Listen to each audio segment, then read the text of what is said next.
brauchen halt auch Leute, die für die Gesellschaft einfach mal die Extrameile gehen. Ich kenne auch Chefs, die sagen, ja, aber wir haben uns doch damals beworben, wir wollten doch. Und ich möchte nur die, die wirklich wollen. Dann würden wir aber kein Azubi mehr haben. Bitte, bitte habt eine Wertschätzung für jeden Beruf, den es gibt. Sagt der Reinigungskraft mal Danke, ruft mal in die Baugrube rein, danke, dass er das macht.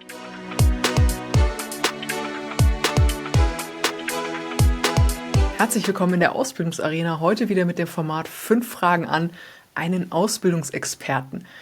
Und zwar geht es heute ein bisschen unter die Erde, rein in den Tiefbau. Mein heutiger Gast ist aktiv dabei, das Berufsbild des Tiefbauers als Ausbildungsberuf prominent zu machen, damit sich mehr junge Menschen dafür begeistern können. Und ich freue mich jetzt gleich mit ihm einfach über die Ausbildungsbranche zu sprechen, was seine Sicht auf die Herausforderungen und Chancen sind. Und dazu begrüße ich ihn recht herzlich. Hallo Helmut Arndt. Hallo, freue mich dabei zu sein. Welche Herausforderungen siehst du aktuell bei Ausbildungsbetrieben durch deine tägliche Arbeit, die sie eben aktuell haben mit Blick auf den demografischen Wandel? Der demografische Wandel ist, glaube ich, gar nicht das große Problem. Ich glaube, wir haben eher die Tendenz, dass wir für unsere Bereiche, für unseren Tiefbau Leute begeistern müssen. Und ich glaube, es gibt Menschen da draußen, die nur die Berufe nicht kennen. Und man sieht ja, wie wenig Firmen wirklich aktiv sind, was bei mir eine Gleichung aufmacht. Wenn es mir wirklich schlecht geht, würde ich ja rein theoretisch viel mehr Aktionen fahren. Wir machen das, weil wir glauben, wir haben es erkannt. Wir sehen aber eher, dass wir sagen, okay, wir müssen Berufe laut machen.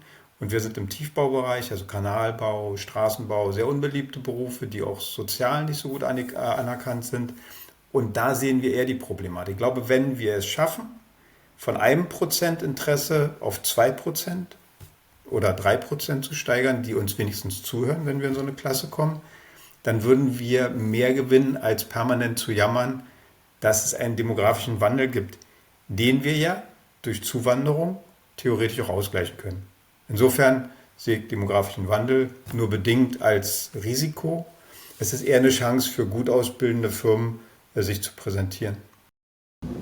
Ja, perfekt. Da sind wir auch schon mitten in Frage 2. Und zwar, welche Chancen siehst du aktuell für Ausbildungsbetriebe, speziell jetzt in diesem Jahr noch 2025?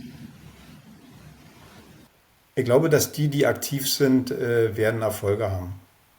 Wir müssen natürlich sehen, die Branchen müssen wir natürlich trennen voneinander. Wir haben es relativ schwer, wenn wir in der 10. Klasse kommen und sagen, guck mal, Tiefbau, dass wir noch jemanden bewegen können.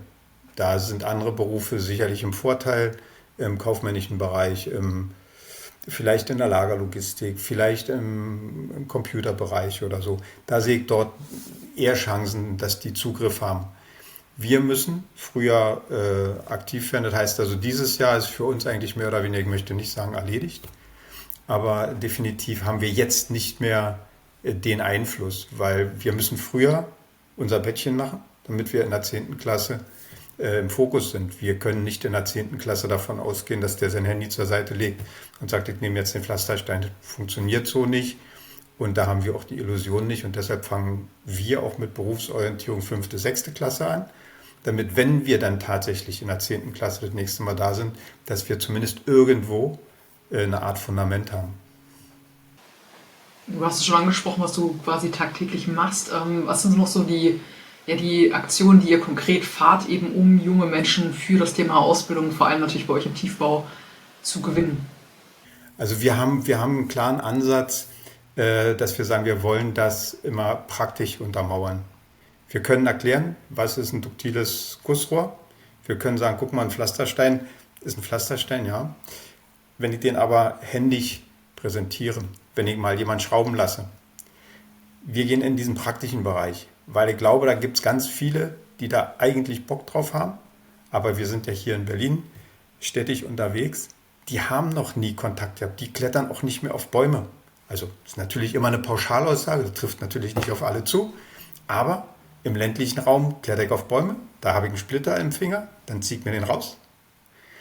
Der Berliner Junge geht zum Arzt und sagt, ich habe hier einen Splitter dran. Übertrieben, aber so ist unsere Range. Und deshalb gehen wir immer in diesen Praxisbereich. Und was wir auch machen, dass wir sagen, wir geben auch Leuten eine Chance, die mit einem BBR, mit einem EBBR, was in manchen Regionen vielleicht noch Hauptschulabschluss heißt, oder erweiterter Hauptschulabschluss, denen geben wir eine Chance, weil wir glauben, gerade Corona oder Lebensumstände sorgen dafür oder haben dafür gesorgt, dass diese Lernmöglichkeiten, die waren weg.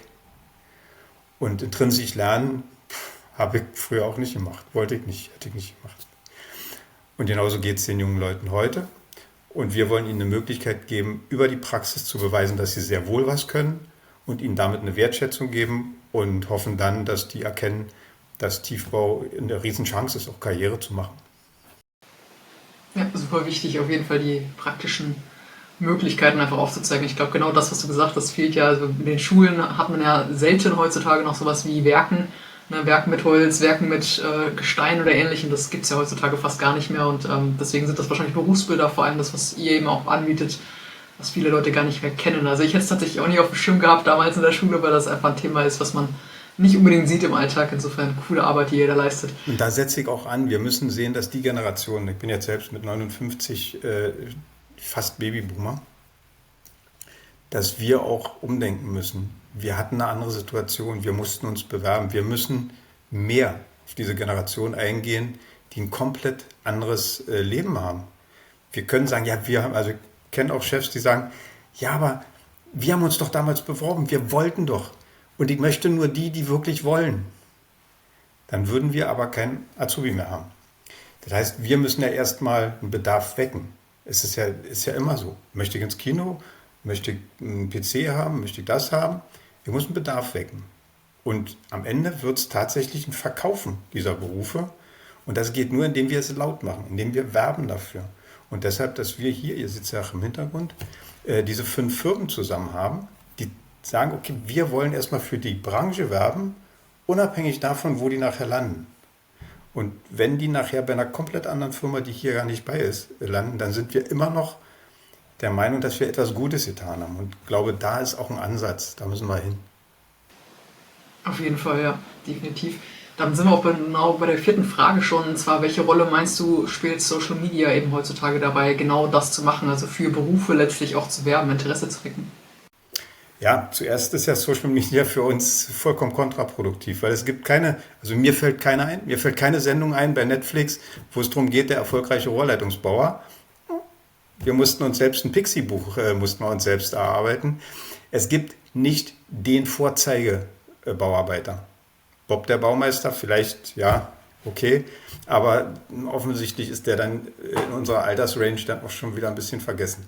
Also wir machen es so, dass wir sagen, wir setzen unsere Arbeit und unsere Azubis in den Vordergrund, wenn wir Social Media machen. Und zwar nicht mit einem, mein Name ist Klaus und ich bin Rohrleitungsbauer und ich finde die Firma AOI so toll. Das ist Quatsch. Wir wollen authentische Berichte, einfach auch sagen, okay, es ist ein hartes Brot, es ist aber auch ein sehr, sehr, sehr sinnstiftendes Berufsfeld. Und da wollen wir hin, dass wir die Azubis zeigen und die zufriedenen Mitarbeiter, auch die meckernden Mitarbeiter, damit wir authentisch bleiben. Wir brauchen Authentizität, aber wir gehen nicht auf TikTok. TikTok ist zu schnell, kriegen wir nie hin. Dann brauchen wir ganz teure Werbekampagnen, weil wir ja nur die ersten 2 Sekunden in etwa haben, um zu triggern, um zu sagen, hier, guck, und dann, dass der dran bleibt und ihm dann den Beruf zu erklären. Schaffen wir nicht. Aber wir versuchen es, authentisch rüberzukommen. Wir nutzen deshalb Instagram sehr stark. Facebook überlappen wir, aber mehr oder weniger für die Eltern und für die Lehrer. Natürlich nicht mehr für die Jugendlichen. Und wir wissen aber auch, dass wir darüber vermutlich wenig Bewerbung bekommen. Aber eine Präsenz, wo der Mitarbeiter und unser Azubi sagen kann, guck mal hier, mein Chef, der zeigt mich auf Instagram, der ist stolz auf mich. Es geht mehr um diese Art Wertschätzung, als diese Plattform als Werbeplattform für unsere Berufe zu nehmen. Da ist das 1:1 Gespräch, deshalb haben wir 100, 120 Besuche in Schulen oder bei uns im Betrieb, wo wir face-to-face mit ca. 3000 Schülerinnen und Schülern ins Gespräch gehen. Das sehen wir da als tatsächlich den Weg an. Und das ist halt schwer zu erklären. Ja, hier ein Kugelschreiber, ja, kann ich sagen. Aber wenn ich dir den in die Hand gebe und du kannst damit schreiben, dann ist es ein anderes Erlebnis, als den jetzt hier zu sehen. Und so wollen wir da eigentlich rangehen. Wir nutzen es, ja, weil wir es müssen und weil es auch Spaß macht. Also ich finde Social Media total spannend, so haben wir uns ja auch kennengelernt. Aber zum Werben von Jugendlichen nein, für Fachkräfte ja. Das ist ja trotzdem eine Art von Werbung, wenn eben der eigene Mitarbeiter, der eigene Azubi sagt, hey cool, ne, der Chef schätzt meine Arbeit und mich als Person wert, sogar so sehr, dass ich jetzt eben in einem Video kurz erzählen darf, was ich mache oder ähnliches. Letztlich, egal ob das Video jetzt online gesehen wird oder der Mitarbeiter rausgeht und dann eben seinen Bekannten und ja, Freunden erzählt, ne, was er da für einen coolen Ausbildungsberuf hat, das ist ja eigentlich die beste Werbung. Ne?